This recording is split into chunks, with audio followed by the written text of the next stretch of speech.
Donc c'est la scène entre Néron et Junie dans Britannicus de Racine.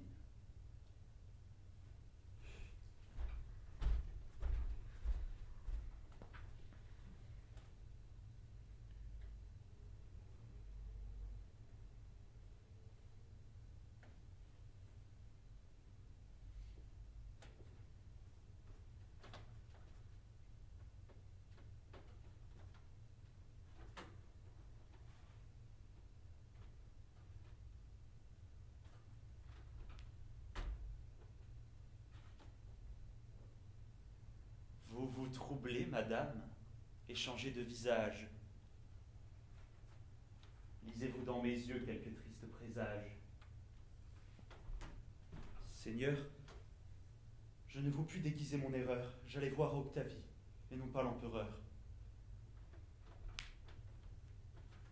Je le sais bien, madame, et n'ai plus sans envie à prendre vos bontés pour l'heureuse Octavie. Vous, Seigneur,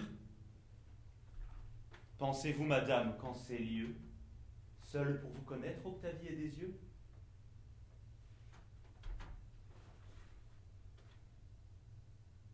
Et quel autre Seigneur voulez-vous que j'implore? À qui demanderai-je un crime que j'ignore? Vous qui le punissez, vous ne l'ignorez pas. De grâce, Seigneur, apprenez-moi mes attentats. Quoi? Madame, est-ce donc une légère offense de m'avoir si longtemps caché votre présence?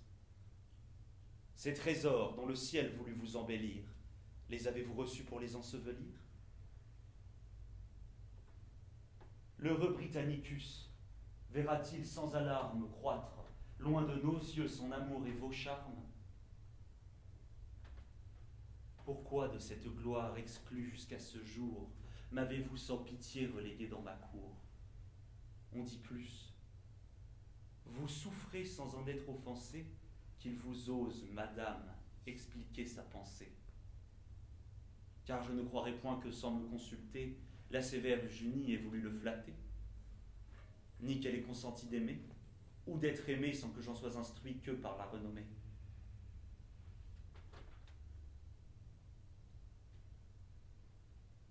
Je ne vous nierai point, Seigneur, que ces soupirs m'ont daigné quelquefois expliquer ses désirs. Il n'a point détourné ses regards d'une fille, seul reste du débris d'une illustre famille. Il m'aime. Peut-être il se souvient qu'en un temps plus heureux, son père me nomma pour l'objet de ses vœux. Il m'aime. Il obéit à l'empereur, son père, et j'ose dire encore à vous, à votre mère. Vos désirs sont toujours si conformes aux siens. Ma mère a ses desseins, madame, et j'ai les miens.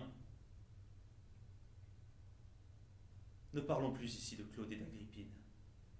Ce n'est point par leur choix que je me détermine, c'est à moi seul, madame, à répondre de vous. Et je veux de ma main vous choisir un époux.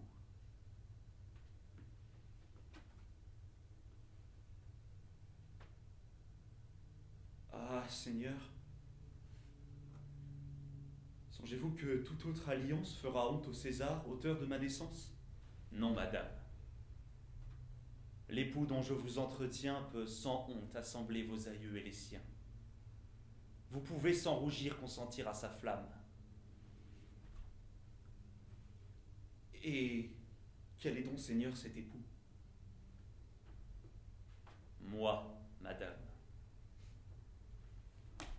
Vous? Je vous nommerai, madame, un autre nom si j'en savais quelque autre au-dessus de Néron. Oui. Pour vous faire un choix où vous puissiez souscrire, j'ai parcouru des yeux la cour, Rome, l'Empire. Plus j'ai cherché, madame, et plus je cherche encore en quelles mains je dois confier ce trésor, plus je vois que César, digne seul de vous plaire, en doit être lui seul l'heureux dépositaire, et ne peut vous confier dignement commun à qui Rome a commis l'empire des humains.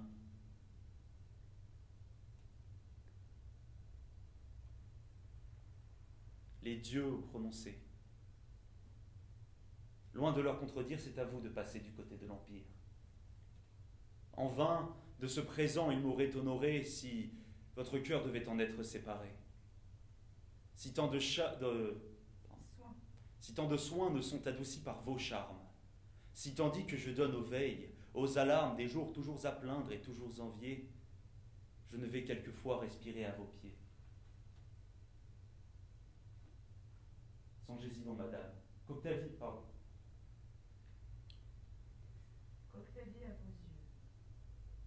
à vos yeux ne fasse point d'ombrage. Rome, aussi bien que moi, vous donne son suffrage. Répudie Octavie, et me fait dénouer un hymen que le ciel ne veut point avouer. Songez-y donc, madame.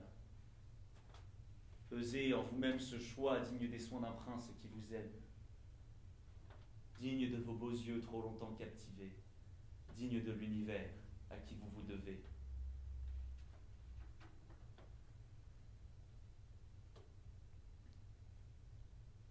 Seigneur, avec raison je demeure étonné.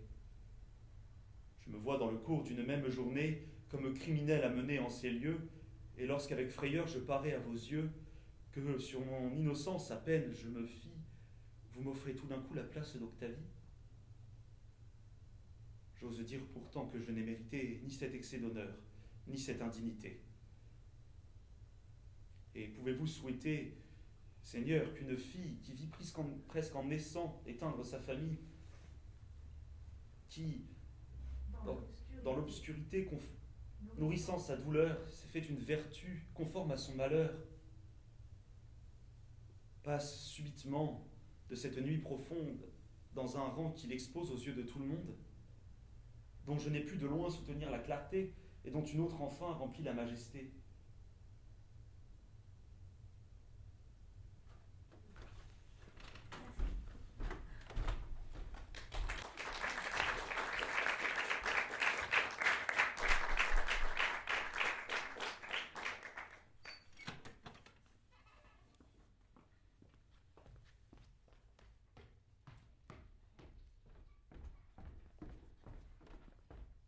Les amoureux Goldwyn.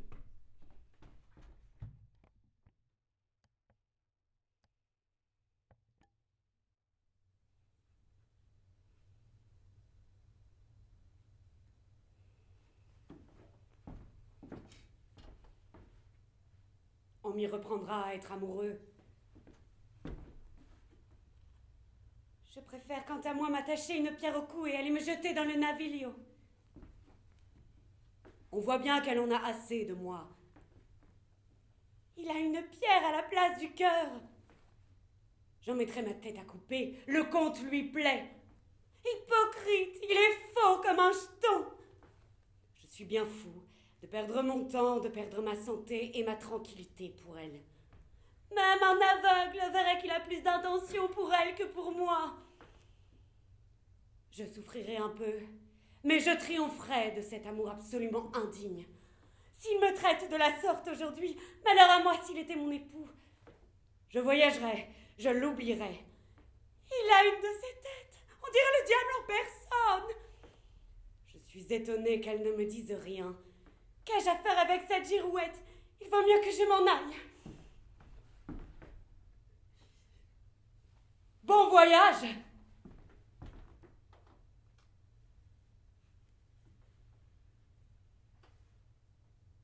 Heureux retour.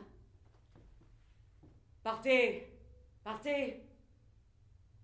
Monsieur le comte vous attend.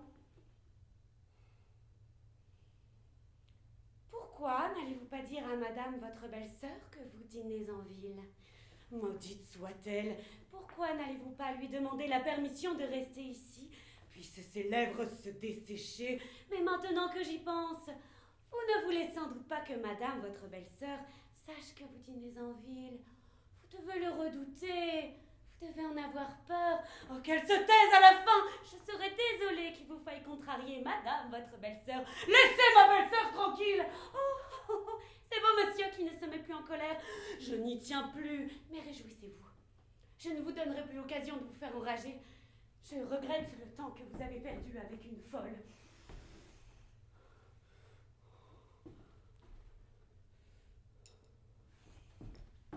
Mais soyez sans crainte. Vous pourrez dormir sur vos deux oreilles. Ah!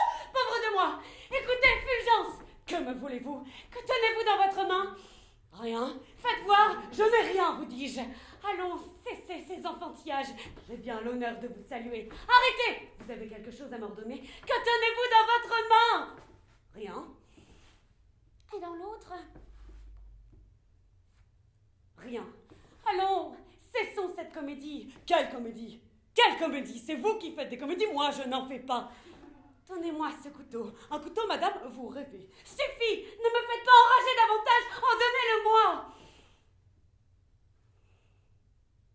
Que croyez-vous que je veuille faire de ce couteau? Oh, que sais-je, moi? Je veux peler une pomme. Vengeance! Laissez-moi donc! Vengeance! Laissez-moi donc! Oh, par pitié! Pour moi, il n'y a ni pitié, ni amour, ni compassion. Je n'ai qu'un mot à vous dire. Que voulez-vous me dire? Rien qu'un mot. Eh bien, dites-le! Oh, calmez-vous si vous voulez que je parle. Oh, donnez-moi ce couteau. Non, madame, je vous le demande. Sinon pour l'amour que vous me portez, du moins pour celui que vous m'avez porté. Oh! Oh, maudit couteau!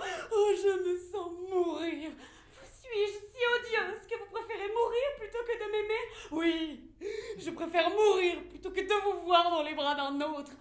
Mais comment des idées aussi indignes de vous et de moi vous passent par la tête? Moi, aimer quelqu'un d'autre que mon cher Fulgence. Moi, me donner à quelqu'un d'autre qu'à ma chère âme, mon cher cœur, mon trésor. Et jamais cela ne sera point. Je mourrai avant. Oh, puis-je le croire? Que le ciel me foudroie si je mens. Mais pourquoi ces familiarités avec monsieur le comte? Pourquoi le traiter tout de suite avec amitié et lui découvrir l'engagement qui vous lie à moi? Pourquoi votre sœur me donne-t-elle à entendre qu'il va bientôt partir et qu'il venait d'arriver? Pourquoi me dire des mensonges? Pourquoi me donner l'occasion de vous soupçonner? Ah, Fulgence, ce n'est pas moi qui vous donne l'occasion de me soupçonner. C'est le peu de foi que vous avez en moi qui vous rend ombrageux et insulte à mon honneur. Oh, quelle familiarité ai-je eue avec monsieur le comte qui soit allé au-delà de la simple politesse quand je me suis assise avec lui uniquement pour complaire à mon oncle. Quel motif avez-vous de me soupçonner? Les feux dont je brûle sont-ils trop faibles à vos yeux? Mes larmes, mes soupirs ne vous suffisent-ils pas? Je suis inquiète, c'est vrai, mais mes inquiétudes sont engendrées par l'amour. Je vous tourmente parfois, c'est vrai, mais celui qui aime vraiment supporte quelques peines légères venant de l'objet de ses vœux. Oh, chère Fulgence, je ne vous tourmenterai plus. Vous allez m'abandonner, et moi je vous aimerai éternellement. Vous trouverez une amante plus riche, plus aimable, avec plus de mérite que moi, mais pas de plus tendre, ni de plus fidèle. Si ma vue vous est pénible, privez-moi de votre présence, mais n'attendez plus à vos jours. Vivez, mon bien-aimé, sinon pour moi, du moins pour vous-même. Bien que vous ne soyez pas à moi. Oui, je vous le jure, je serai toujours à vous. Et je le serai tant que je vivrai, et je le serai avec dans mon cœur la plus grande tendresse. Oh, oh, ma très douce âme, oh, mon cher cœur, je vous demande pardon. Oh, de grâce, ayez pitié de moi.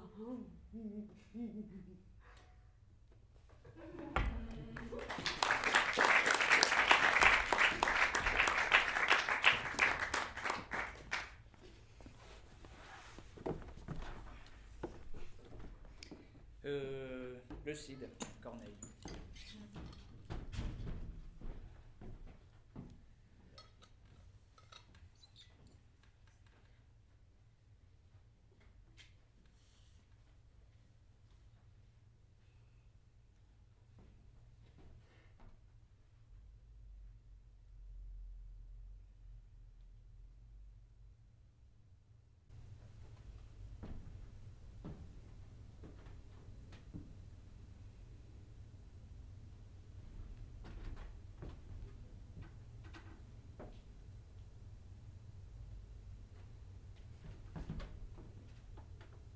Elvire, où sommes-nous et qu'est-ce que je vois?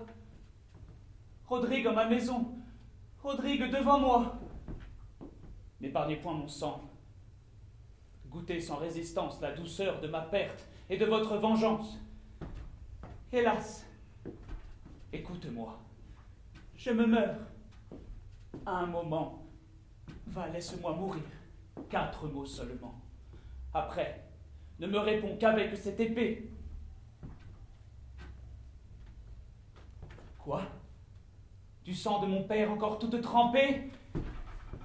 Ma Chimène, ôte-moi cet objet odieux qui reproche ton crime et ta vie à mes yeux. Regarde-le plutôt pour exciter ta haine, pour croître ta colère et pour hâter ma peine. Il est un de mon sang.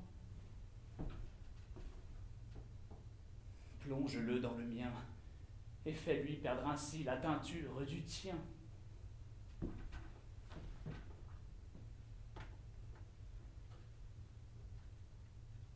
Ah, quelle cruauté, qui tout en un jour tue le père par le faire, la fille par la vue. Ôte-moi cet objet, je ne le puis souffrir. Tu veux que je t'écoute, et tu me fais mourir. Je fais ce que tu veux, mais sans quitter l'envie de finir par tes mains ma déplorable vie.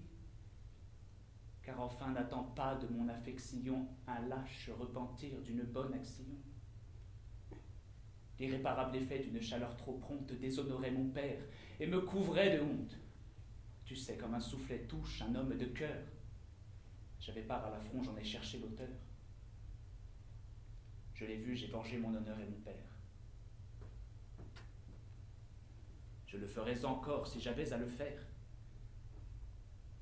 Je t'ai fait une offense, et j'ai dû m'y porter pour effacer ma honte et pour te mériter. Mais quitte envers l'honneur, et quitte envers mon père, c'est maintenant à toi que je viens satisfaire. C'est pour t'offrir mon sang qu'en ce lieu tu me vois. J'ai fait ce que j'ai dû, je fais ce que je dois. Je sais qu'un père mort t'arme contre mon crime. Je ne t'ai pas voulu dérober ta victime. Immole, avec courage au sang qu'il a perdu, celui qui met sa gloire à l'avoir répandue.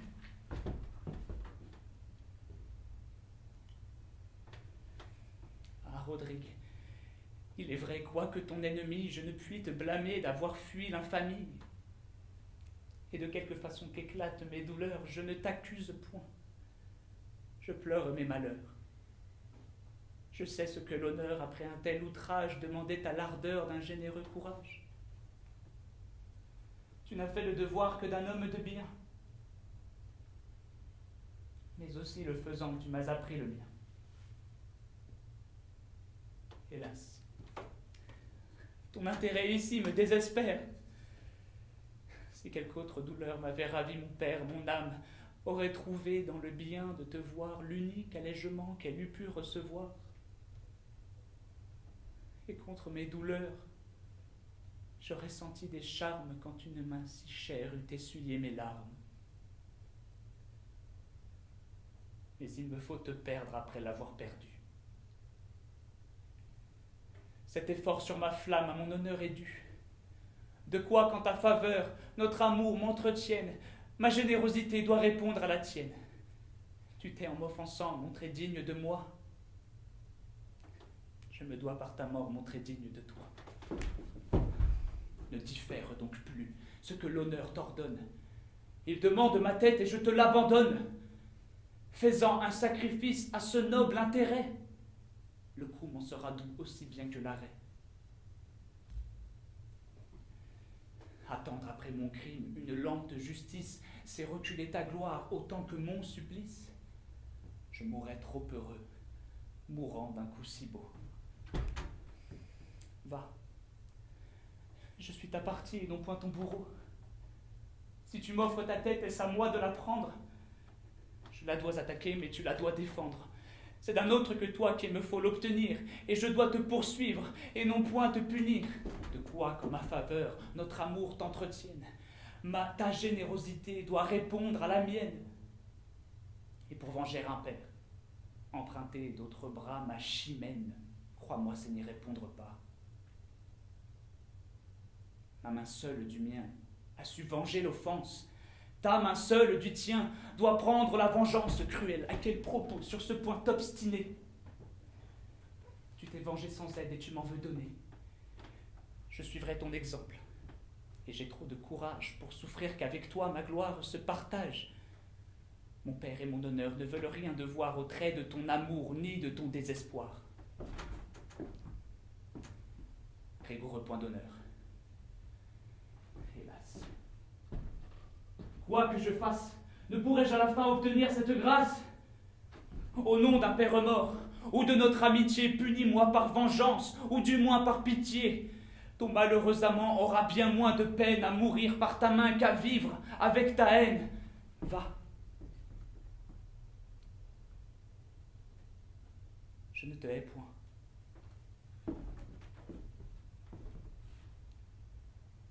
Tu le dois. Je ne puis.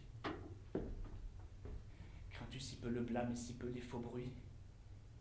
Quand on saura mon crime et que ta flamme dure, que ne publieront point l'envie et l'imposture? Force-les au silence, et sans plus discourir, sauve ta renommée en me faisant mourir. Elle éclate bien mieux en te laissant la vie. Et je veux que la voix de la plus noire envie élève au ciel ma gloire et plaigne mes ennuis, sachant que je t'adore et que je te poursuis. Va-t'en. Ne montre plus à ma douleur extrême ce qu'il faut que je perde encore, que je l'aime. Dans l'ombre de la nuit, cache bien ton départ.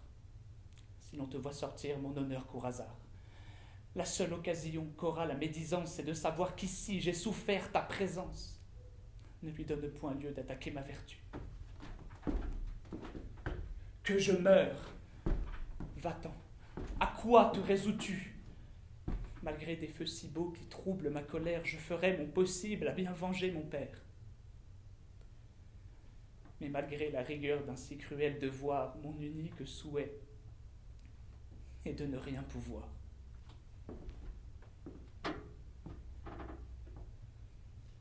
Ô miracle d'amour,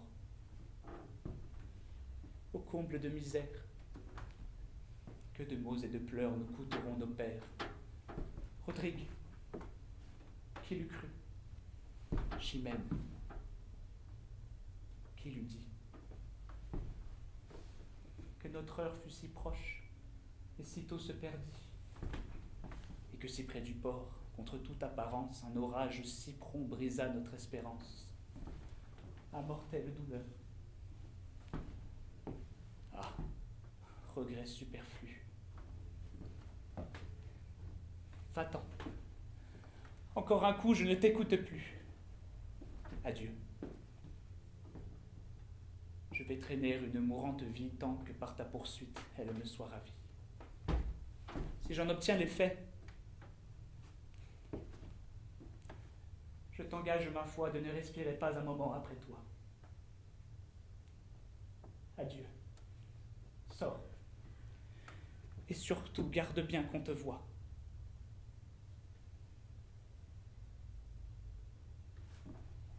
Il est parti.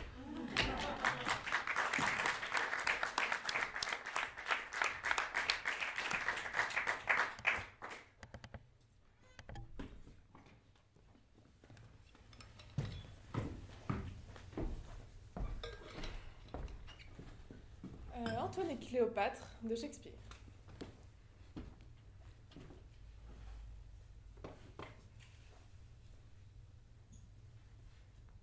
Je ne vais pas bien et suis de mauvaise humeur. Je suis désolée alors que ce soit à mes résolutions que j'ai à donner souffle. Charmian chéri, aide-moi à m'en aller, je ne tiens plus debout. Ça ne peut plus durer comme ça.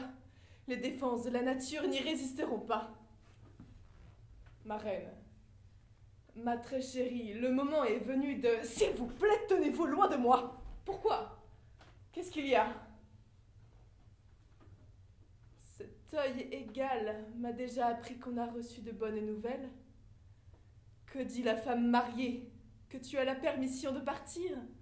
Que t'a-t-elle jamais donné celle d'arriver?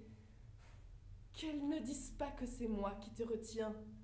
Je n'ai sur toi aucun pouvoir. C'est à elle que tu hais.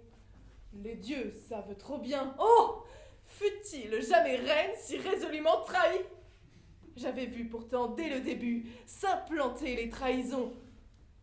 Cléopâtre, qu'est-ce qui arriverait bien à me persuader Même si toi, tu fais trembler de tes serments les dieux sur leur trône, que tu puisses être mien et vrai envers moi, quand tu as pu envers Fulvia être aussi faux.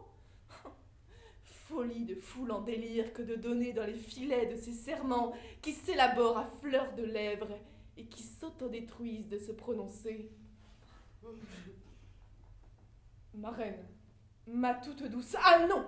Je vous en prie, ne cherchez pas de couleur à poser sur ce départ. Dites adieu et allez-vous-en. Quand vous faisiez tout pour me rester, oui. Alors, c'était le temps des mots. Pas question de départ alors. L'éternité était sur nos lèvres. Elle était dans nos yeux. La félicité flottait sous nos fronts.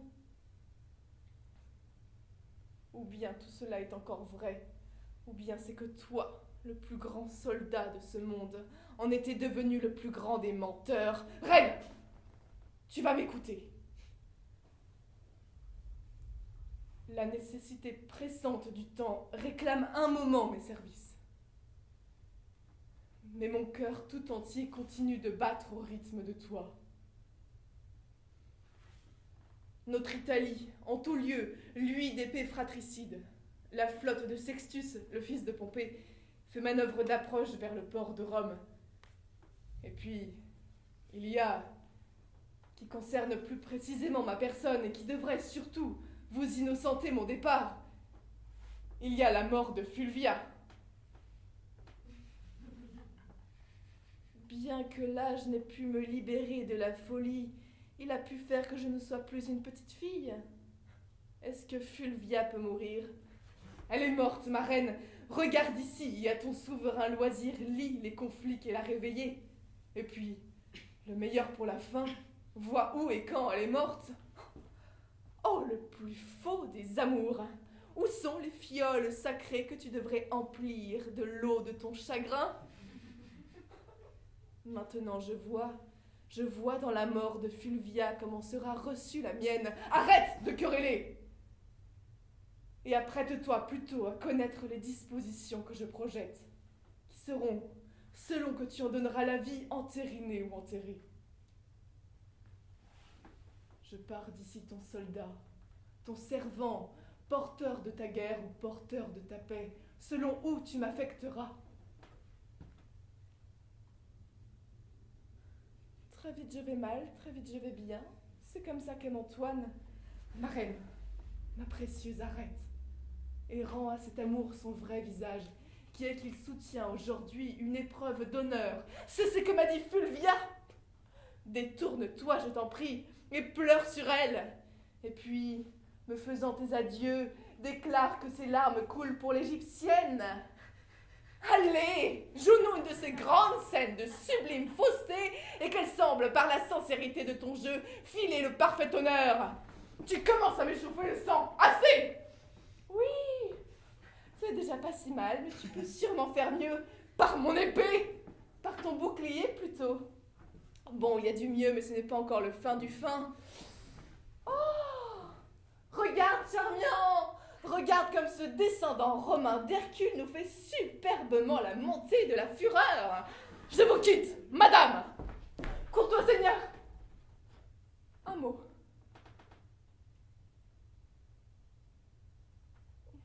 Monsieur,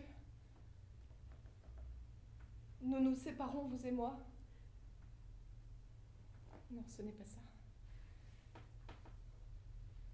Monsieur, nous nous sommes aimés, vous et moi. Non, ce n'est pas ça non plus. Et cela, tu le sais bien, n'est-ce pas? Il y a là pourtant quelque chose que je voudrais. Oh, mais ma mémoire fait l'Antoine, et Antoine ne reste que l'oubli de moi-même.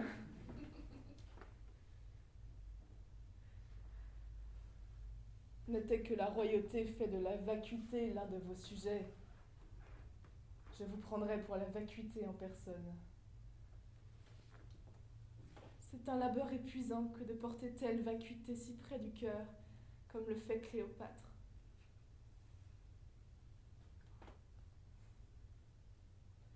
Mais monsieur, pardonnez-moi. car dès lors qu'il ne ravit plus votre œil, ce théâtre que je vous fais me défait. Votre honneur vous appelle loin d'ici.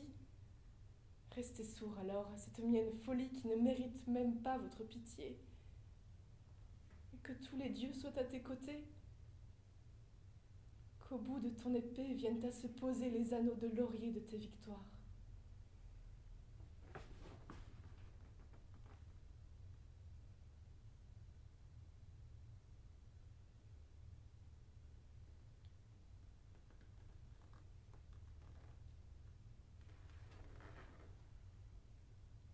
Partons. Oh, cet acte, se séparer de nous-mêmes, tant nous laisse et nous enlève à la fois. Que toi qui restes avec moi, tu t'en viens, et que moi qui pars avec toi, je demeure. Allons.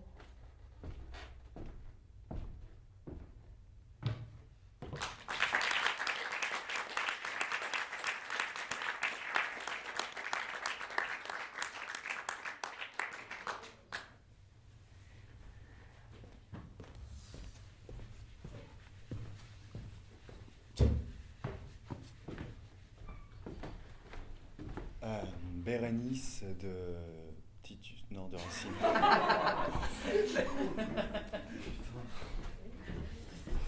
Bérénice de Racine, voilà.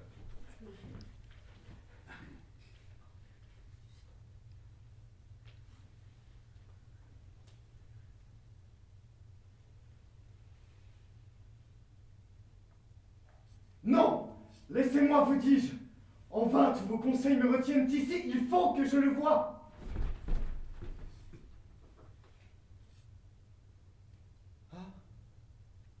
Seigneur, vous voici.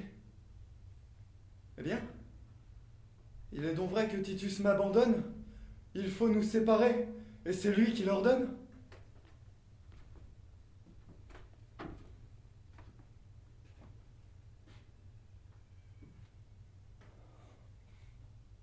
N'accablez point, madame, un prince malheureux. Il ne faut point ici nous attendrir tous deux. Un trouble assez cruel m'agite et me dévore sans que des pleurs si chers me déchirent encore. Rappelez bien plutôt ce cœur, qui tant de fois m'a fait de mon devoir reconnaître la voie. Il en est temps. Forcez votre amour à se taire, et d'un œil que la gloire et la raison éclairent, contemplez mon devoir dans toute sa rigueur. Vous-même, contre vous, fortifiez mon cœur. Aidez-moi, s'il se peut, à vaincre ma faiblesse, à retenir des pleurs qui m'échappent sans cesse. Ou si nous ne pouvons commander à nos pleurs, que la gloire, du moins, soutienne nos douleurs, et que tout l'univers reconnaisse sans peine les pleurs d'un empereur et les pleurs d'une reine. Car, enfin, ma princesse, il faut nous séparer.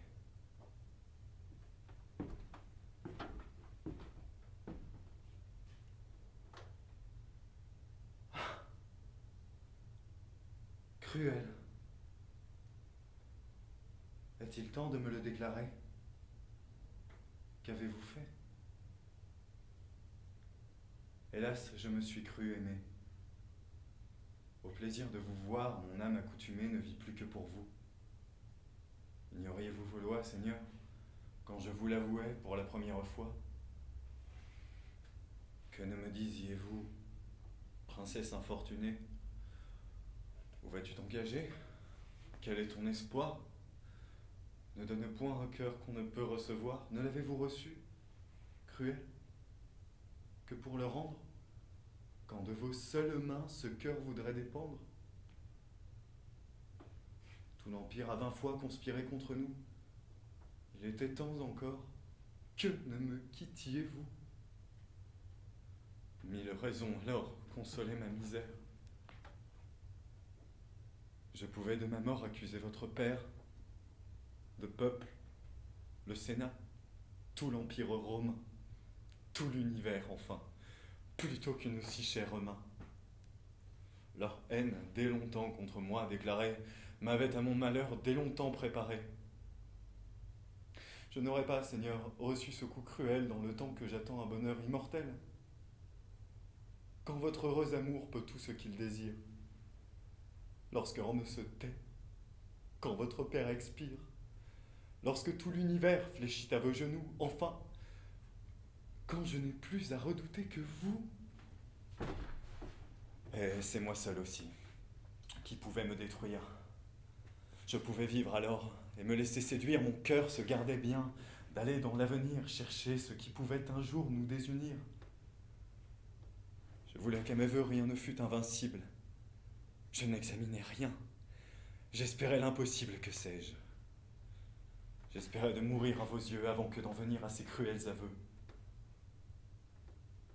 Les obstacles semblaient renouveler ma flamme. Tout l'Empire parlait. Mais la gloire, madame, ne s'était point encore fait entendre à mon cœur du ton dont elle parle au cœur d'un empereur. Je sais les tourments où ce dessein me livre. Je sens bien que sans vous, je ne saurais plus vivre. Mais il ne s'agit plus de vivre. Il faut régner.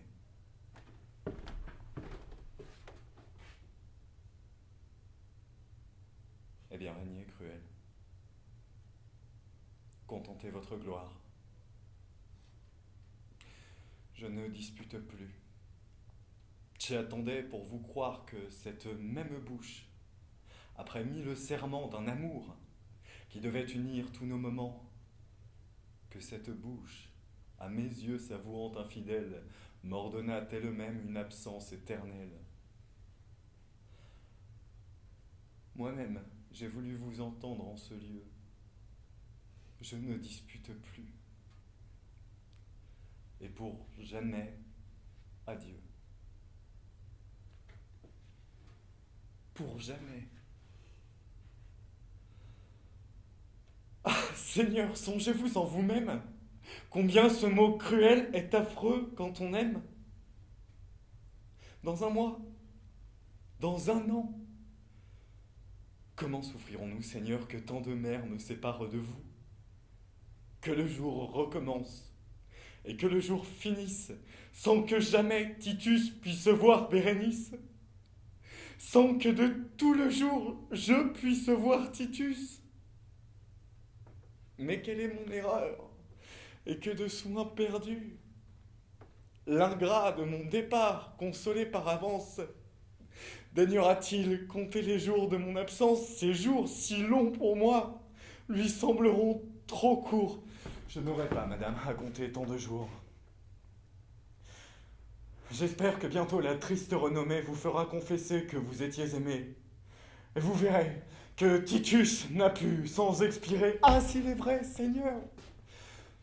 Pourquoi nous séparer? Je ne vous parle point d'un heureux hyménée. Rome à ne plus vous voir m'a-t-elle condamné? Pourquoi m'enviez-vous l'air que vous respirez? Hélas, vous pouvez tout, madame. Je n'y résiste point. Mais je sens ma faiblesse, il me faudra vous combattre et vous vaincre et vous craindre sans cesse. Et sans cesse veiller à retenir mes pas. Qu'à toute heure, vers vous, entraîne vos appas.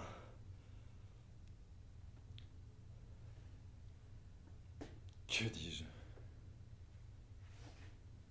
En ce moment, mon cœur hors de lui-même s'oublie et se souvient seulement qu'il vous aime. Eh bien, Seigneur, eh bien, quand peut-il arriver? Voyez-vous les Romains prêts à se soulever?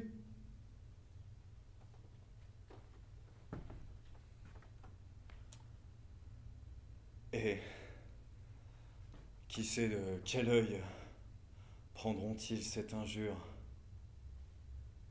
S'ils parlent, et que les cris succèdent aux murmures, faudra-t-il par le sang justifier mon choix? S'ils se taisent, madame, à quoi m'exposez-vous? Qui sait par quelle complaisance faudra-t-il quelques jours payer leur patience? Que n'oseront-ils point alors me demander? Maintiendrai-je des lois que je ne puis garder? Vous comptez pour rien les pleurs de Bérénice. Je les compte pour rien. Ah ciel, quelle injustice! Quoi? Pour d'injustes lois que vous pouvez changer, en d'éternels chagrins vous-même vous plongez. Rome a ses lois, Seigneur. N'avez-vous point les vôtres? Ses intérêts sont-ils plus sacrés que les nôtres? Dites, parlez. Hélas, vous me déchirez.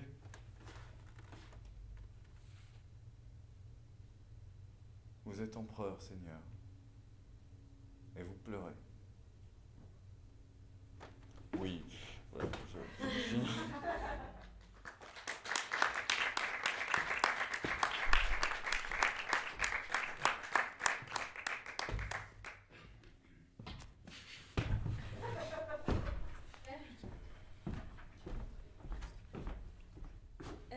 Place Royale Corneille.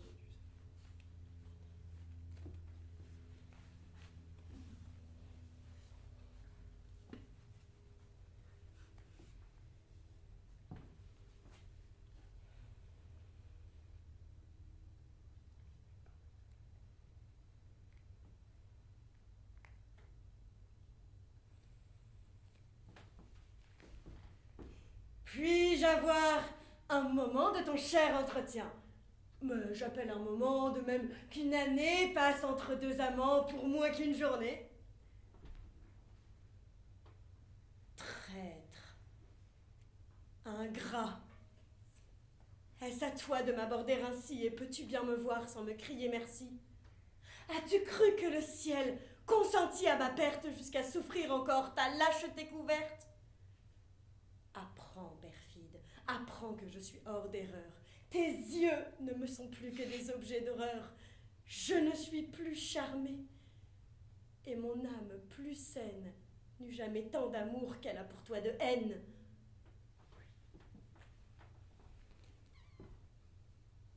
Voilà, me recevoir avec des compliments. Bien en dessous encore de mes ressentiments. La cause? En demander la cause.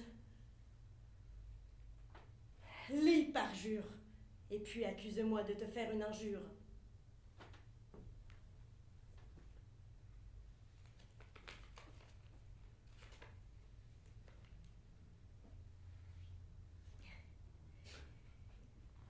Clarine, je suis tout à vous. Ma liberté vous rend les armes. Angélique n'a point de charme. Pour me défendre de vos coups, ce n'est qu'une idole mouvante. Ses yeux sont sans vigueur, sa bouche sans appât. Quand je la crus d'esprit, je ne la connus pas. Et de quelques attraits que le monde vous vante, vous devez mes affections autant à ses défauts qu'à vos perfections.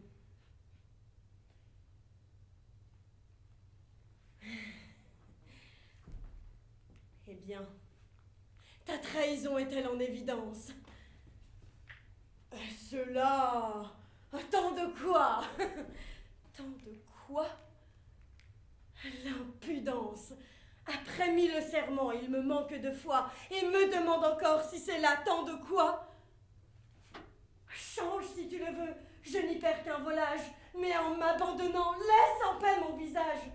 Oublie avec ta foi ce que j'ai de défaut, n'établis point tes feux sur le peu que je vaux.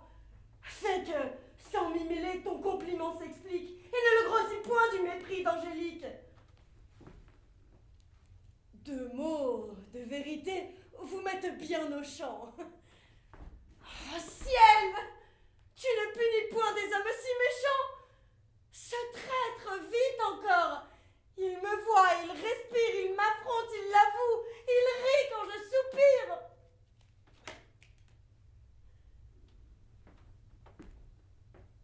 Le digne et grand objet d'une haute vengeance. Vous traitez du papier avec trop de rigueur. Je voudrais en pouvoir faire autant de ton cœur.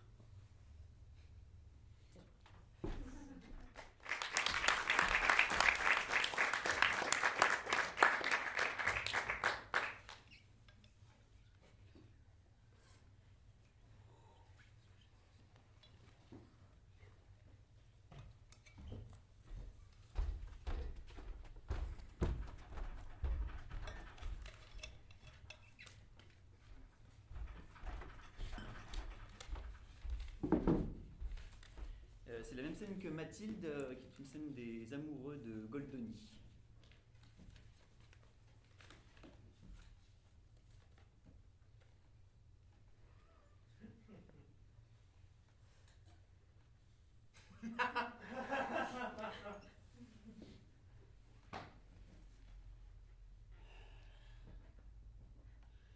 On m'y reprendra à être amoureux. Je préfère m'attacher une pierre au cou et aller me jeter dans le Naviglio. On voit bien qu'elle en a assez de moi. Il a une pierre à la place du cœur. J'en mettrai ma tête à couper. Le comte lui plaît. Hypocrite. Il est faux comme un jeton. Je suis bien fou de perdre mon temps, de perdre ma santé et ma tranquillité pour elle. Même un aveugle verrait qu'il a plus d'attention pour elle que pour moi. Je souffrirais un peu, mais je triompherais de cet amour absolument indigne. S'il me traite de la sorte aujourd'hui, malheur à moi s'il était mon époux. Je voyagerai, je l'oublierai. Il a une de ces têtes, on dirait le diable en personne. Je suis étonné qu'elle ne me dise rien. Qu'ai-je à faire avec cette girouette? Il vaut mieux que je m'en aille.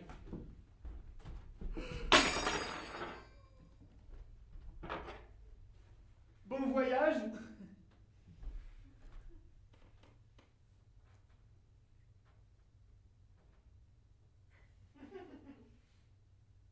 Heureux retour. Partez. Partez, monsieur. Le comte vous attend. Pourquoi n'allez-vous pas dire à madame votre belle-sœur que vous dînez en ville? Maledetta. Pourquoi n'allez-vous pas lui demander la permission de rester ici? Puissent ses lèvres se dessécher? Mais maintenant que j'y pense, vous ne voulez sans doute pas que madame votre belle-sœur sache que vous dînez en ville. Vous devez avoir peur, vous devez le redouter. Qu'elle se taise à la fin. Mais je serais désolé qu'il vous faille contrarier madame votre belle-sœur. Laissez ma belle-sœur tranquille. Oh, ce beau monsieur qui ne se met plus en colère. Oh, je n'y tiens plus. Mais soyez sans crainte, je ne vais plus vous donner l'occasion de vous faire enrager. Je regrette le temps que vous avez perdu avec une folle. Mais réjouissez-vous, vous pourrez dormir sur vos deux oreilles. Oh, oh, pauvre de moi. Mais écoutez, Fulgenzio, que me voulez-vous? Que tenez-vous à la main? Rien. Faites voir. Je n'ai rien, vous dis-je. Cessez ces enfantillages. J'ai bien l'honneur de vous saluer. Arrêtez! Vous avez quelque chose à m'ordonner. Que tenez-vous dans votre main? Rien. Et dans l'autre? Rien. Cessons cette comédie. Quelle comédie? Quelle comédie? C'est vous qui faites des comédies, moi je n'en fais pas. Donnez-moi ce couteau. Un couteau, vous rêvez. Texte. Suffit, ne me faites pas enrager davantage. Donnez-le-moi. Que croyez-vous que je vais faire avec ce couteau? Que sais-je, moi? Je veux peler une pomme. Texte. Fulgenzio. Laissez-moi donc. Fulgenzio. Laissez-moi donc. Par pitié. Pour moi, il n'y a ni pitié, ni amour, ni compassion. Je n'ai qu'un mot à vous dire. Que voulez-vous me dire? Rien qu'un mot. Eh bien, dites-le. Calmez-vous si vous voulez que je parle. Oh, Posez ce couteau. Non, madame. Je vous le demande, sinon pour l'amour que vous me portez, du moins pour celui que vous m'avez porté. Ah! Maudit couteau. Oh, je me sens mourir. Vous suis si odieuse que vous préférez mourir plutôt que de m'aimer? Oui, je veux mourir plutôt que de vous voir dans les bras d'un autre. Mais comment se peut-il que des idées aussi indignes de vous et de moi vous passent par la tête? Moi, aimer quelqu'un d'autre que mon cher Fulgencio. Moi, me donner à quelqu'un d'autre que mon bien-aimé, ma chère âme, mon trésor. Mais cela ne sera pas. Jamais cela ne sera. Je mourrai avant. Puis-je le croire? Et que le ciel me foudroie si je mens. Mais pourquoi ces familiarités avec monsieur le comte? Pourquoi le traiter tout de suite avec amitié et lui découvrir l'engagement qui vous lie à moi? Et pourquoi votre sœur me donne-t-elle à entendre qu'il va bientôt partir? Qu'il venait d'arriver? Pourquoi me dire des mensonges? Pourquoi me donner l'occasion de vous soupçonner? Ah, Fulgencio, ce n'est pas moi qui vous donne l'occasion de me soupçonner, c'est vous, c'est le peu de foi que vous avez en moi qui vous rend ombrageux et insulte à mon honneur. Quelle familiarité ai-je eue avec le comte qui soit allé au-delà de la simple politesse quand je me suis assise pour converser avec lui, uniquement pour complaire à mon oncle? Oh, tout cela ne serait rien si vous n'étiez pas mal disposé à mon égard. Quel motif avez-vous de me soupçonner? Ne vous ai-je pas donné assez de preuves d'amour? Les feux dont je brûle sont-ils trop faibles à vos yeux? Mes larmes, mes soupirs ne vous suffisent-ils pas? Je suis inquiète, c'est vrai, mais mes inquiétudes sont engendrées par l'amour. Oh, je vous tourmente parfois, c'est vrai, mais celui qui aime vraiment supporte quelques peines légères venant de l'objet de ses vœux. Oh, cher Fulgencio, je ne vous tourmenterai plus. Vous allez m'abandonner, et moi, oh, je vous aimerai éternellement. Vous trouverez une amante plus aimable, plus riche, avec plus de mérite que moi, mais pas de plus tendre ni de plus fidèle. Oh, si ma vue vous est pénible, privez-moi de votre présence. Mais n'attentez plus à vos jours, vivez, mon bien-aimé, sinon pour moi, du moins pour vous-même. Bien que vous ne soyez pas à moi, oui, je vous le jure, je serai toujours à vous et je le serai tant que je vivrai et je le serai avec dans le cœur la plus grande tendresse. Ah, ma très douce âme, mon cher cœur, oh, je vous demande pardon, de grâce, ayez pitié de moi.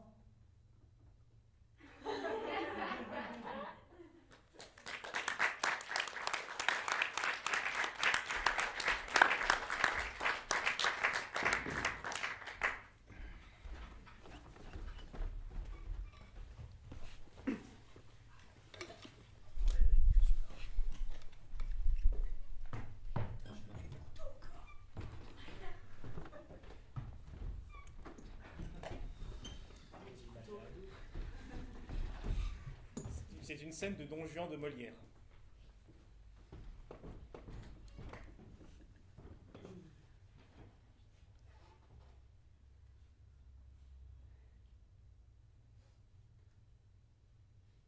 Nous avons manqué notre course, Ganarelle, et cette bourrasque imprévue a renversé avec notre barque le projet que nous avions fait. Mais à te dire vrai, la paysanne que je viens de quitter répare ce malheur. Et je lui ai trouvé des charmes qui effacent de mon esprit tout le chagrin que me donnait le mauvais succès de notre entreprise. Ah, il ne faut pas que ce cœur m'échappe. Et j'y ai déjà jeté des dispositions à ne pas me souffrir longtemps de pousser des soupirs. Monsieur, j'avoue que vous m'étonnez. À peine sommes-nous échappés d'un péril de mort qu'au lieu de rendre grâce au ciel de la pitié qu'il a daigné prendre de nous, vous travaillez tout de nouveau à tirer sa colère par vos fantaisies accoutumées et vos amours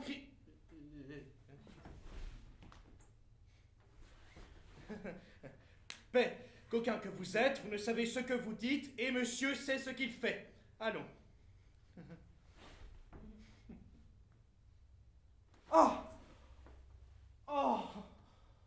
D'où sort cette autre paysanne, Sganarelle? As-tu rien vu de plus joli? Et ne trouves-tu pas, dis-moi, que celle-ci vaut bien l'autre? Assurément. Autre pièce nouvelle.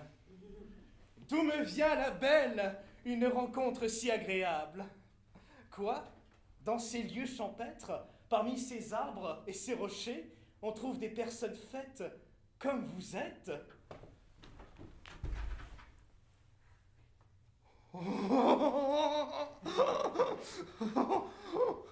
Vous voyez, monsieur?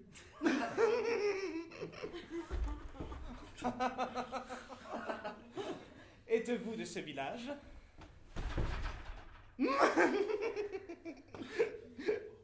Oui, monsieur. Et vous y demeurez? Oui, monsieur. Ah, et vous vous appelez? Charlotte, pour vous servir.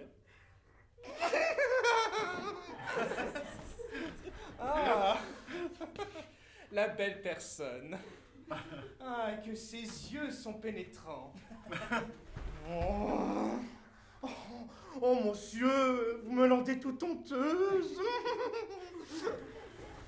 Oh, n'ayez point de honte d'entendre dire vos vérités. Sganarelle, qu'en dis-tu? Peut-on rien voir de plus agréable?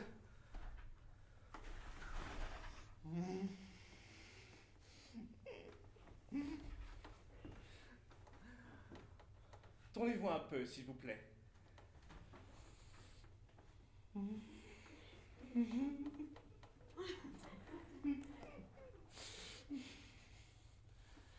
Ah, que cette taille est jolie. Haussez un peu la tête, de grâce. Ah, que ce visage est mignon. Ouvrez vos yeux entièrement. Oh, ils sont beaux. Que je vois un peu vos dents, je vous prie. Ah, elles sont amoureuses. Et ses lèvres appétissantes. Pour moi, je suis ravi et je n'ai jamais vu une si charmante personne.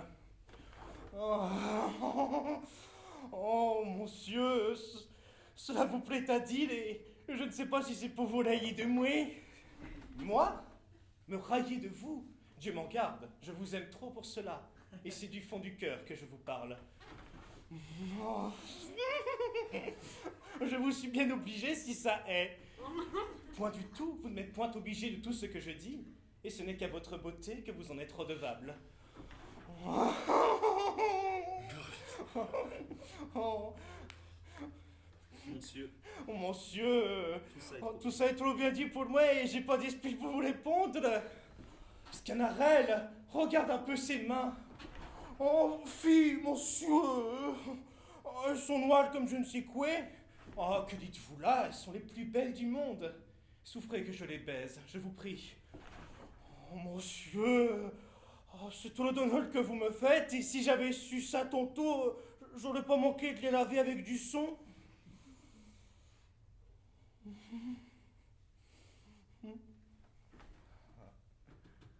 Et dites-moi un peu, belle Charlotte, vous n'êtes pas mariée sans doute? Non, monsieur, mais je dois bientôt l'être avec Pialo, le fils de la voisine Simonette. Quoi? Une personne comme vous serait la femme d'un simple paysan? Non! Non, c'est profaner tant de beauté! Et vous n'êtes pas né pour demeurer dans un village. Vous méritez sans doute une meilleure fortune. Et le ciel, qui le connaît bien, m'a conduit ici tout exprès, pour empêcher ce mariage et rendre justice à vos charmes. Car enfin, belle Charlotte, je vous aime de tout mon cœur. Il ne tiendra qu'à vous que je vous arrache de ce misérable lieu et ne vous mette dans l'état où vous méritez d'être. Cet amour est bien prompt, sans doute. Mais quoi? C'est un effet, Charlotte, de votre grande beauté. Et l'on vous aime autant en un quart d'heure qu'on ferait une autre en 6 mois. Oh, si vrai, monsieur. Oh, je sais comment faire quand vous parlez. Ce que vous dites me fait aise et j'aurai toutes les envies du monde de vous croire. Mais on m'a toujours dit qu'il faut jamais croire les messieurs, et que vous autres courtisans êtes des enjôleux qui ne songez qu'à abuser des filles. Je ne suis pas de ces gens-là. Il n'a garde.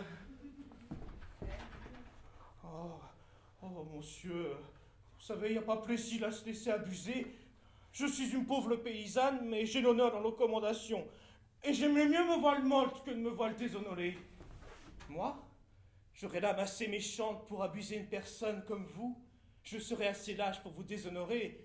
Non, j'ai trop de conscience pour cela. Je vous aime, Charlotte, en tout bien et en tout honneur.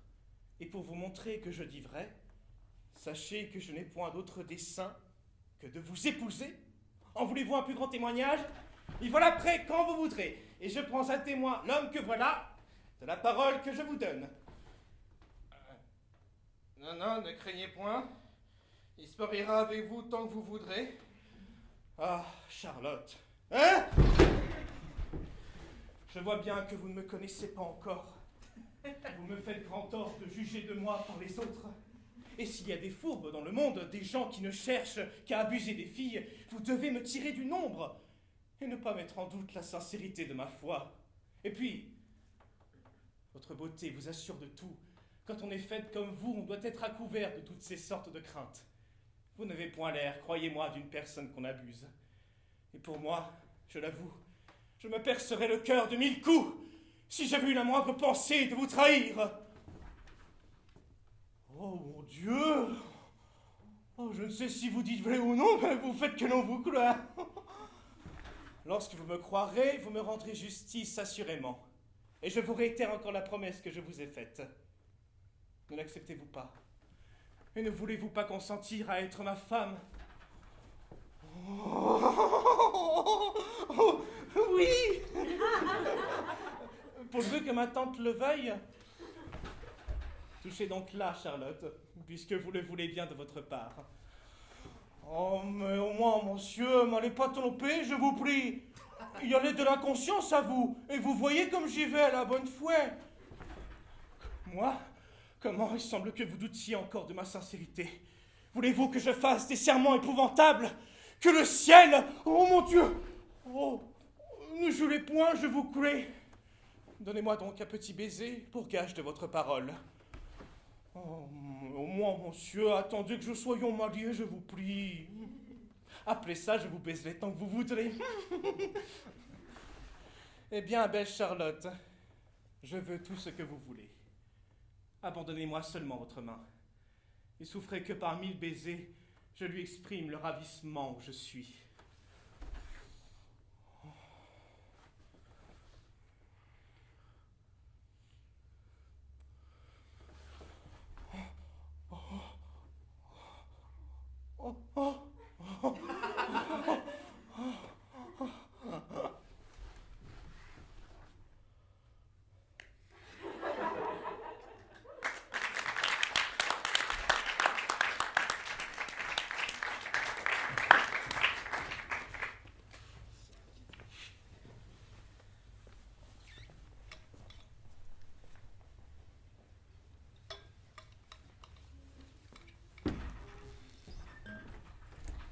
Comme Antoine, Britannicus de Racine.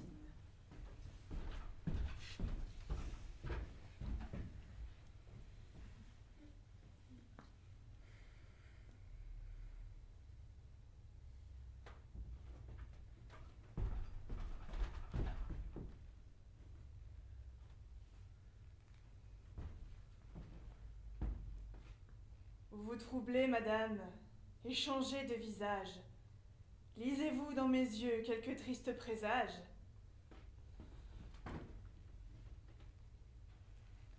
Seigneur, je ne vous puis déguiser mon erreur.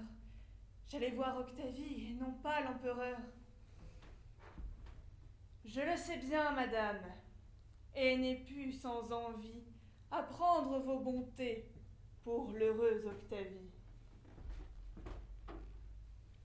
Vous, Seigneur? Pensez-vous, madame, qu'en ces lieux, seule pour vous connaître, Octavie ait des yeux?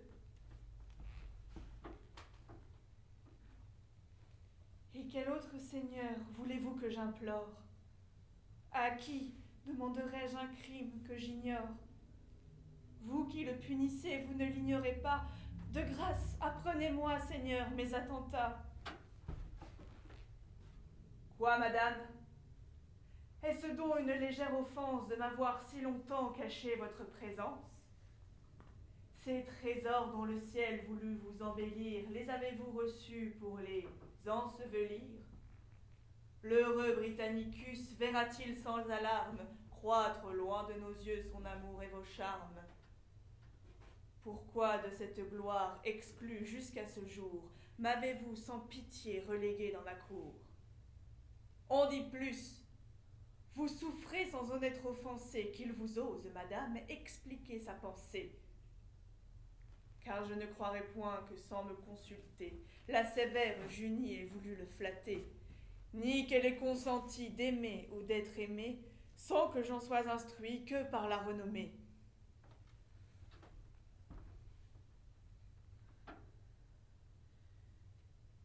Je ne vous nierai point, Seigneur, que ces soupirs ont daigné quelquefois expliquer ses désirs. Il m'aime. Il obéit à l'empereur son père, et j'ose dire encore à vous, à votre mère. Vos désirs sont toujours si conformes aux siens. Ma mère a ses desseins, madame, et j'ai les miens. Ne parlons plus ici de Claude et d'Agrippine. Ce n'est point par leur choix que je me détermine. C'est à moi seule, madame, à répondre de vous, et je veux de ma main vous choisir un époux. Ah, Seigneur, songez-vous que toute autre alliance fera honte au César, auteur de ma naissance? Non, madame.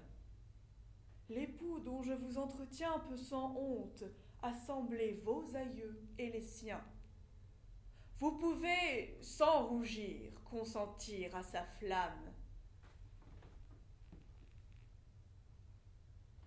Et quel est donc, Seigneur, cet époux? Moi, madame. Vous? Je vous nommerais, madame, un autre nom, si j'en savais quelque autre au-dessus de Néron. Oui. Pour vous faire un choix où vous puissiez souscrire, j'ai parcouru des yeux la cour, Rome et l'Empire. Plus j'ai cherché, madame, et plus je cherche encore en quelle main je dois confier ce trésor, plus je vois que César, digne seul de vous plaire, en doit être lui seul l'heureux dépositaire, et ne peut dignement vous confier qu'aux mains à qui Rome a commis l'empire des humains. Qu'Octavie à vos yeux ne fasse point d'ombrage. Rome, aussi bien que moi, vous donne son suffrage, répudie Octavie et me fait dénouer un hymen que le ciel ne veut point avouer. Songez-y donc, madame, et pesez en vous-même ce choix digne d'un prince qui vous aime, digne de vos beaux yeux trop longtemps captivés, digne de l'univers à qui vous vous devez.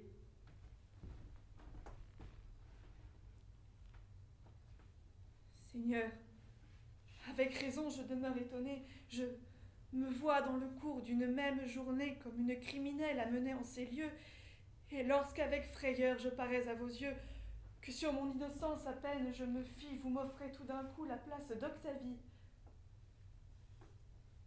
J'ose dire pourtant que je n'ai mérité ni cet excès d'honneur, ni cette indignité. Et pouvez-vous, Seigneur, souhaiter qu'une fille, qui vit presque en naissant éteindre sa famille, qui, dans l'obscurité nourrissant sa douleur, s'est faite une vertu conforme à son malheur, passe subitement de cette nuit profonde dans un rang qui l'expose aux yeux de tout le monde, dont je n'ai pu de loin soutenir la clarté, et dont une autre, enfin, remplit la majesté. Je vous ai déjà dit que je la répudie. Ayez moins de frayeur, ou moins de modestie. N'accusez point ici mon choix d'aveuglement. Je vous réponds de vous. Consentez seulement. Du sang dont vous sortez, rappelez la mémoire, et ne préférez pas à la solide gloire des honneurs dont César prétend vous revêtir, la gloire d'un refus, sujet au repentir. Le ciel connaît, Seigneur, le fond de ma pensée. Je ne me flatte point d'une gloire insensée. Je sais de vos présents mesurer la grandeur, mais plus ce rang sur moi répandrait de splendeur, plus il me ferait honte et mettrait en lumière le crime d'en avoir dépouillé l'héritière. C'est de ses intérêts prendre beaucoup de soin, madame, et l'amitié ne peut aller plus loin. Mais ne nous flattons point, et laissons les mystères. La sœur vous touche ici beaucoup moins que le frère. Et pour Britannicus, il a su me toucher, Seigneur. Je n'ai point prétendu m'en cacher. Cette sincérité sans doute est peu discrète, mais toujours de mon cœur ma bouche est l'interprète. Absente de la cour, je n'ai pas dû penser, Seigneur, qu'en l'art de feindre il fallut m'exercer. J'aime Britannicus. Je lui fus destiné quand l'Empire devait suivre son hyménée. Mais ces mêmes malheurs qui l'en ont écarté, ses honneurs abolis, son palais déserté, sa fuite d'une cour que sa chute a bannie, sont autant de liens qui retiennent Junie. Tout ce que vous voyez conspire à vos plaisirs.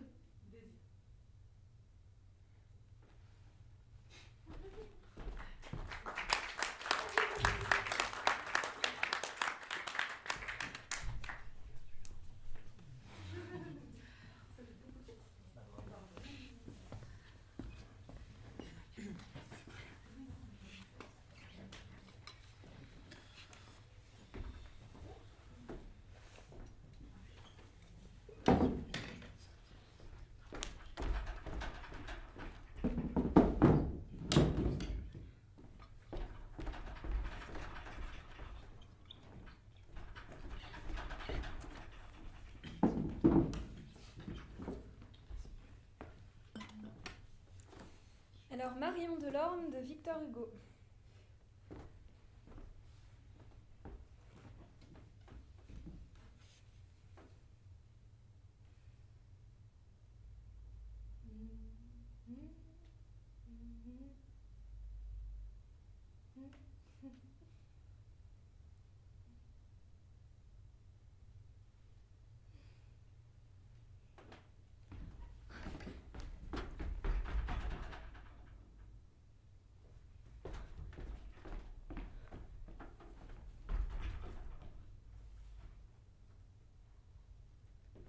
Réconcilions-nous, ma petite Marie. Réconcilions-nous de moins près, je vous prie. Un seul baiser. Monsieur le marquis. Quel courroux. Votre bouche eut parfois des caprices plus doux. Vous oubliez? Non pas. Je me souviens, ma belle. L'importun, le fâcheux. Parlez, mademoiselle. Que devons-nous penser de la brusque façon dont vous quittez Paris?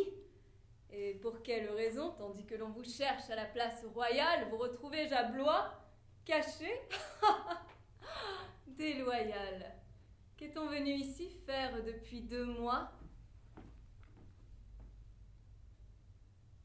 Je fais ce que je veux et veux ce que je dois. Je suis libre, monsieur. Libre? Et dites, madame, sont-ils libres aussi ceux dont vous avez l'âme?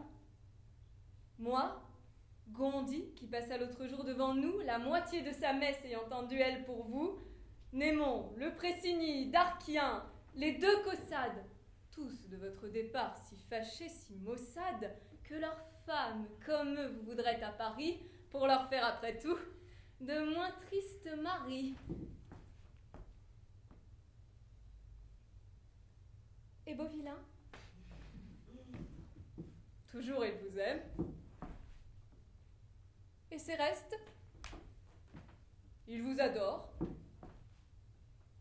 Et Ponce? Celui-là vous déteste.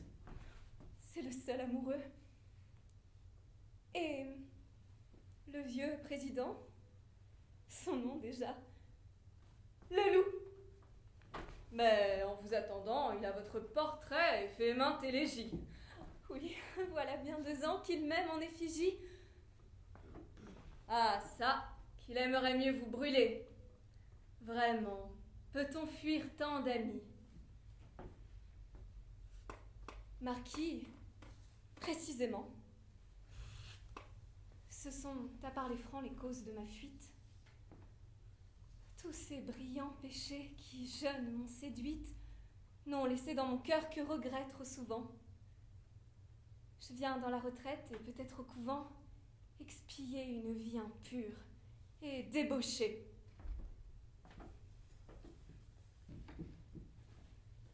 Gageons qu'une amourette, elle a dessous caché. Vous croiriez Que jamais ensemble on ne dut voir un voile et tant d'éclairs sous les cils d'un œil noir, c'est impossible, allons. Vous aimez en province? Clore un si beau roman d'un dénouement si mince. il n'en est rien? Gageons. Rose? Quelle heure est-il? Minuit bientôt! Le détour est subtil, pour dire allez-vous-en. Je vis fort retiré, ne recevant personne et de tous ignoré. Puis, il vous peut si tard arriver des malheurs. Cette rue est déserte et pleine de voleurs. Soit, je serai volée. Parfois, on assassine. On m'assassinera. Mais Vous êtes divine. Mais avant de partir, je veux savoir de vous quel est l'heureux berger qui nous succède à tous. personne? Je tiendrai secrètes vos paroles. Nous autres, gens de cour, on nous croit tête folle, médisants, curieux, indiscrets, brouillons, mais nous bavardons toujours et ne parlons jamais.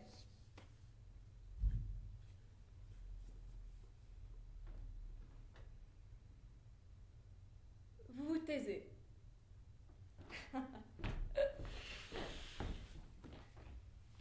Je reste.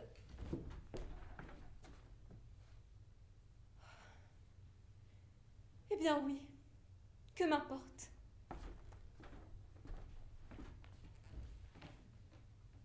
J'aime et j'attends quelqu'un.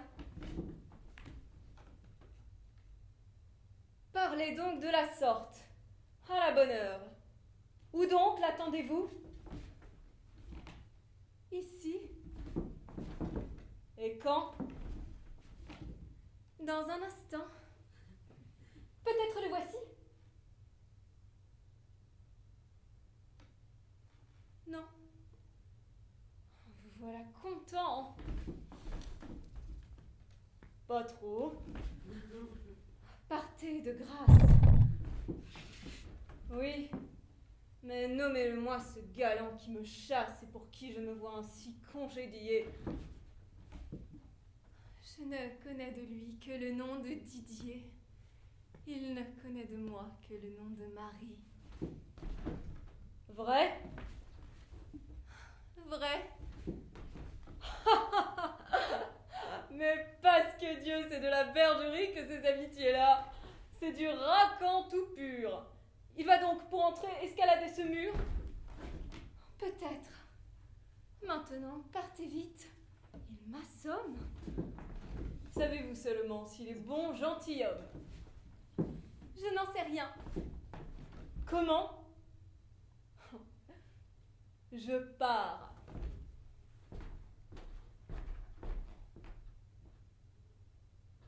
Encore un mot, j'oubliais. un auteur, qui n'est pas un Grimaud, a fait pour vous ce livre. Il cause un bruit énorme. La guirlande d'amour à Marion Delorme. On ne parle à Paris que guirlande d'amour, et c'est avec le Cid le grand succès du jour. C'est fort galant. Bonsoir. À quoi bon être illustre? Venir à Blois filer l'amour avec un rustre. Prenez soin du marquis, Rose, et le diriger. Marion, Marion, hélas, vous dérogez.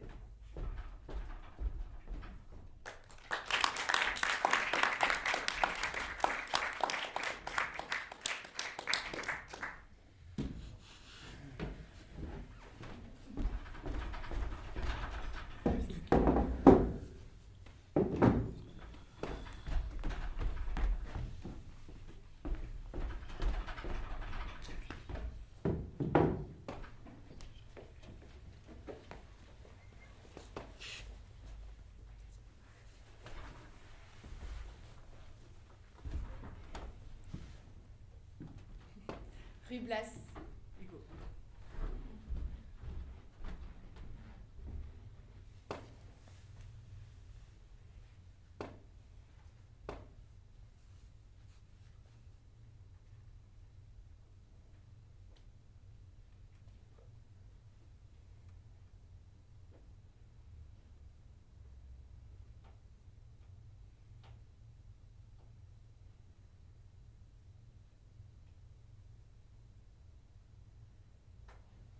Oh, merci. Ciel. Vous avez bien fait de leur parler ainsi. Je n'y puis résister, Duc. Il faut que je serre cette loyale main si ferme et si sincère. La fuir depuis 6 mois et la voir tout à coup.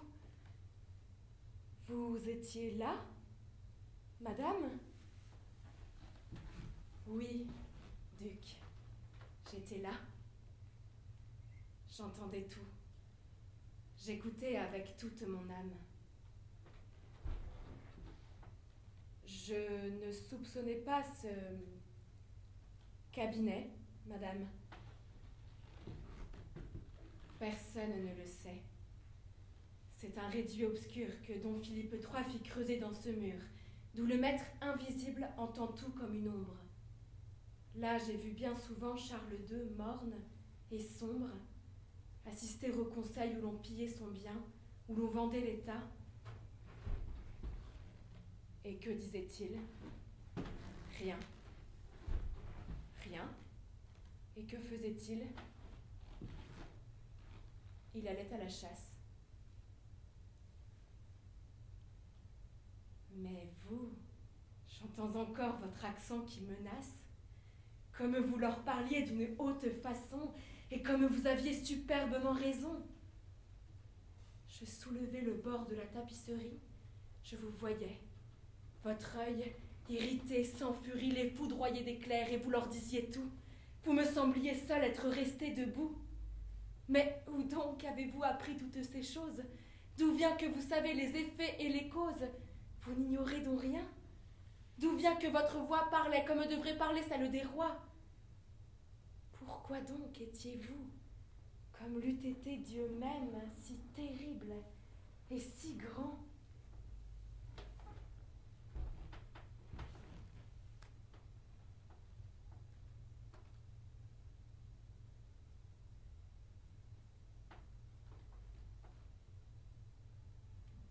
Parce que je vous aime.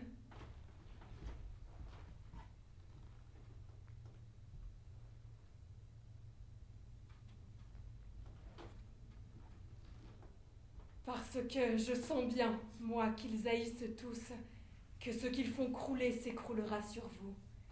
Parce que rien n'effraie une ardeur si profonde, et que pour vous sauver, je sauverai le monde. Je suis un malheureux qui vous aime d'amour, hélas. Je pense à vous comme l'aveugle au jour. Madame, écoutez-moi, j'ai des rêves sans nombre. Je vous aime d'en loin, d'en bas, du fond de l'ombre. Je n'oserais toucher le bout de votre doigt, et vous m'éblouissez comme un ange qu'on voit. Je vous parle à présent. Vraiment, j'ai bien souffert, si vous saviez, madame. 6 mois, cachant ma flamme, j'ai fui. Je vous fuyais, et je souffrais beaucoup. Je ne m'occupe pas de ces hommes du tout. Je vous aime.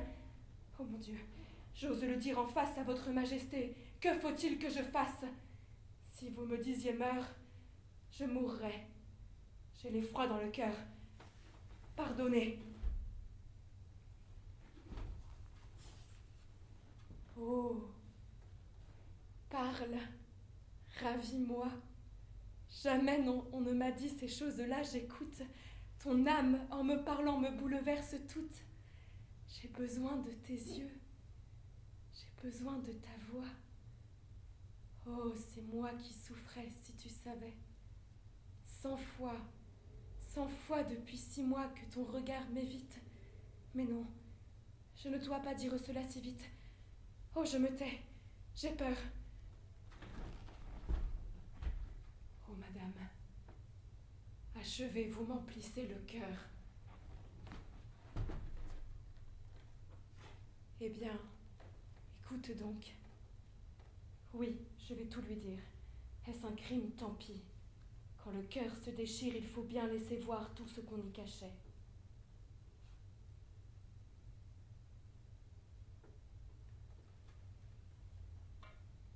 Tu fuis la reine? Eh bien, la reine te cherchait. Tous les jours, je viens là dans cette retraite, recueillant ce que tu dis, muette, contemplant ton esprit qui veut, juge et résout, et prise par ta voix qui m'intéresse à tout. Va, tu me sembles bien le vrai roi, le vrai maître. C'est moi, depuis 6 mois, tu t'en doutes peut-être, qui t'ai fait par degrés monter jusqu'au sommet, où Dieu t'aurait dû mettre une femme te met. Oui, tout ce qui me touche à tes soins, je t'admire. Autrefois une fleur, à présent un empire. D'abord je t'ai vu bon, et puis je te vois grand. Mon Dieu, c'est à cela qu'une femme se prend. Mon Dieu, si je fais mal, pourquoi dans cette tombe m'enfermer, comme on met en cage une colombe, sans espoir, sans amour, sans un rayon doré? Un jour que nous aurons le temps, je te dirai tout ce que j'ai souffert, toujours seule, oubliée, et puis à chaque instant je suis humiliée. Tiens, juge hier encore, ma chambre me déplaît. Tu dois savoir cela, toi qui sais tout. Il y a des chambres où on est plus triste que dans d'autres. J'en ai voulu changer. Vois quels fers sont les nôtres. On ne l'a pas voulu. Je suis esclave ainsi. Duc, il faut... Dans ce but, le ciel t'envoie ici. Sauver l'État qui tremble. Et retirer du gouffre le peuple qui travaille.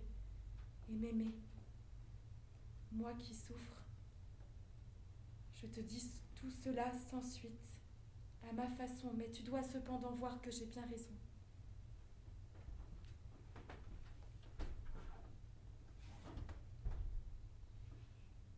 Madame,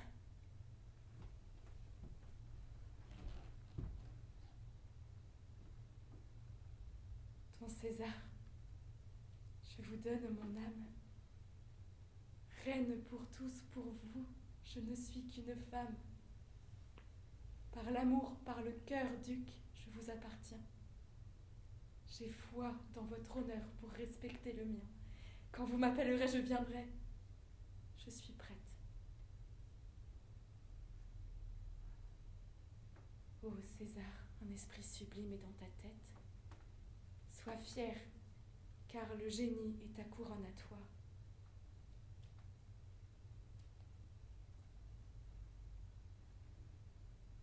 Adieu.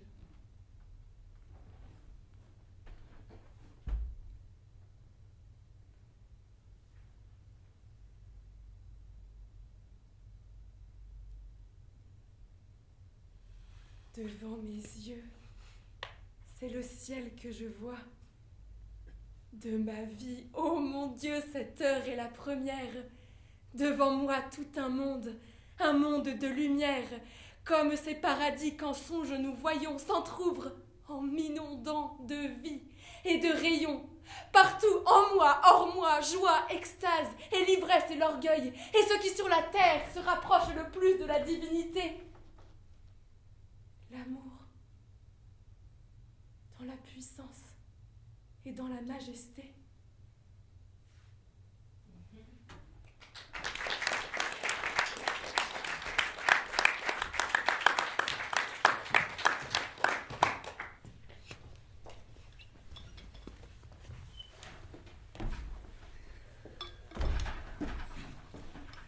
Othello de Shakespeare.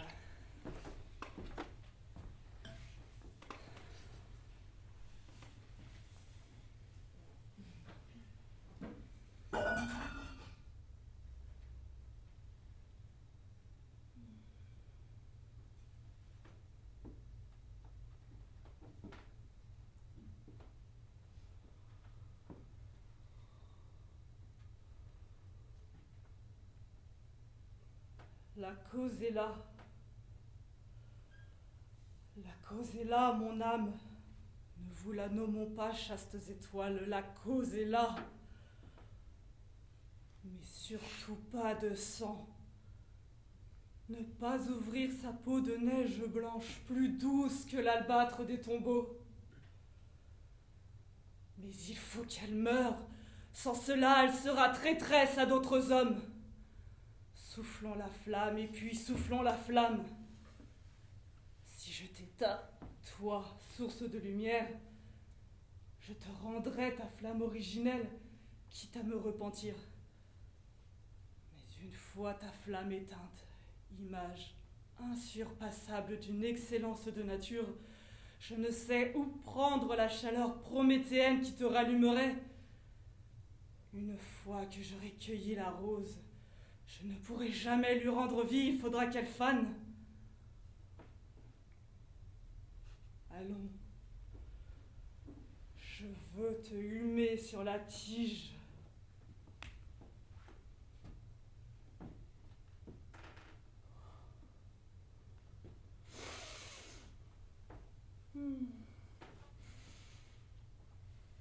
Souffle embaumé qui persuade presque la justice de tordre son épée. Un autre encore.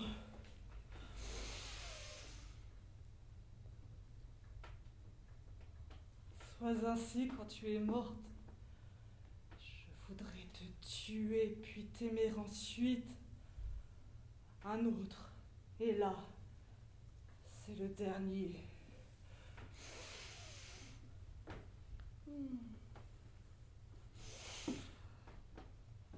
Jamais douceur n'aura été aussi fatale.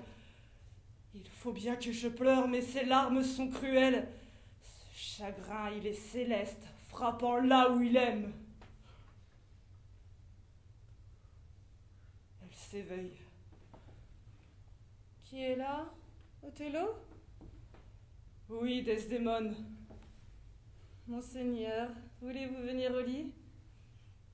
Desdémone, avez-vous prié ce soir? Oui, monseigneur. Si vous savez avoir commis un crime que la grâce n'a pas encore absous, priez, là, maintenant! Hélas, Seigneur, que dites-vous? Fais le don et sois brève. Je marcherai là-bas, je ne veux pas tuer ton âme impréparée. Oh non, que le ciel me garde de tuer ton âme. Vous parlez de tuer? Oui, de tuer. Oh, que le ciel m'ait en miséricorde. Amen, de tout mon cœur. Si vous le dites, je garde espoir, vous ne me tuerez pas.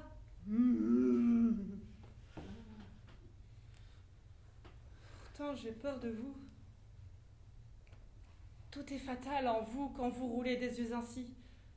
Pourquoi dois-je avoir peur? Je ne sais pas, puisque je ne sais pas quelle est ma faute. Mais je sens que j'ai peur.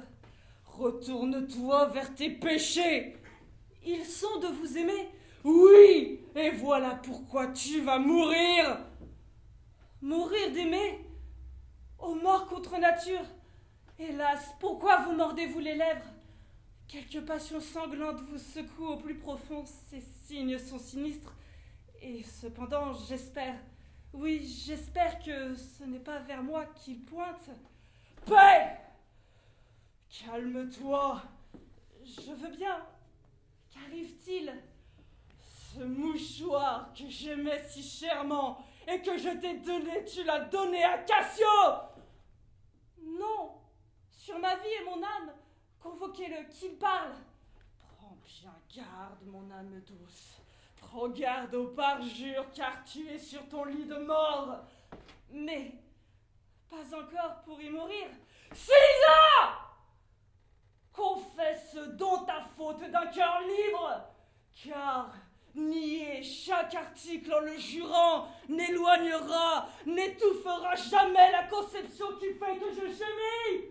Tu dois mourir. Dieu me prenne en pitié. Je dis Amen. Et vous aussi, pitié. Je ne vous ai jamais porté offense. Je n'ai aimé Cassio que d'un amour cautionné par le ciel. Jamais au monde je ne le lui ai donné de gage. Par le ciel! C'est mon mouchoir que j'ai vu dans sa main! Femme parjure, tu as transformé mon cœur en pierre et je vais faire un meurtre où je pensais offrir un sacrifice! Le mouchoir, je l'ai vu! Il l'a trouvé, je ne le lui ai pas donné. Qu'il vienne et qu'il avoue la vérité. C'est fait! Comment, Seigneur, que tu lui as servi? Vilement? Oui, il ne dira pas ça. Sa bouche est close. L'honnête Iago y aura mis bon ordre. Oh, ma peur le traduit. Quoi? Il est mort? Eût-il autant de vie que de cheveux? Ma vengeance aurait-tu assez de ventre pour elles toutes? Il est trahi, et moi je suis perdue. Assez, putain! Tu oses le pleurer devant mes yeux? Bénissez-moi,